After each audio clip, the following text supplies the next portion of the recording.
Morning guys. Ayan, meron akong gagawin guys na podium para sa festival.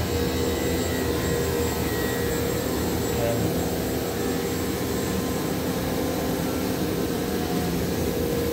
Dati na siyang may kulay. Tapos ngayon na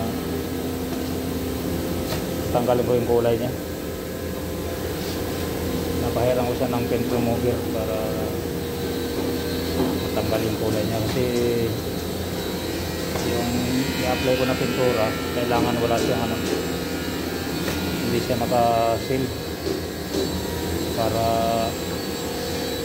pag inistinan ko siya lalabas yung niya aspid, kaya kailangan burahin ko yung dating pintura. Ayan. Gagawin pag nabura yung pintura guys, kasi pinunasan ko siya ng paint remover. Pag na yung natanggal na yung dating pintura, hugasan ko ulit siya ng thinner. Ayan. Tapos lilihain.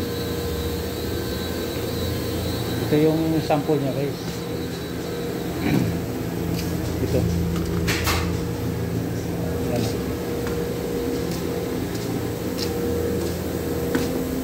Yung sample niya yan. Parking. Kaya igagaya siya kasi yung sahig doon sa steps ganitong kulay.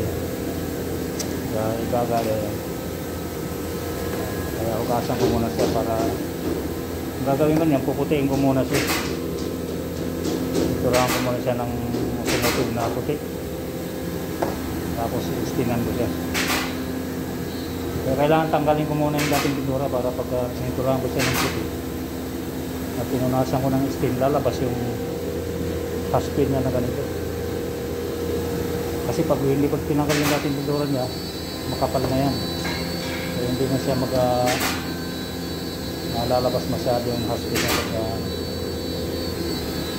pag makapal na, kaya kailangan hugasan na.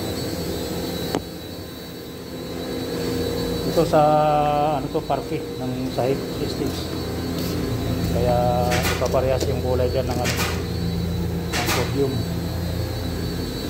Yan, ilalagay yan doon sa steps. Podium na ito para sa steps. Kaya linising ko muna siya yung dating pintura, tapos hugasan ng thinner remover muna, tapos pag natanggal na lahat ng mga dating pintura, linisin na siya ng thinner. Ayan, tapos liha-lihain ko siya ng bahagya. Hindi ko masyadong lihain kasi pagka kuminis naman hindi lalabas yung mga danghas pag naisihin, kaya bahagya lang. So ayan lang muna guys, pakita ko sa inyo mamaya pagka natapos yung resulta ng pintura. Okay, bye bye. Yun lang muna.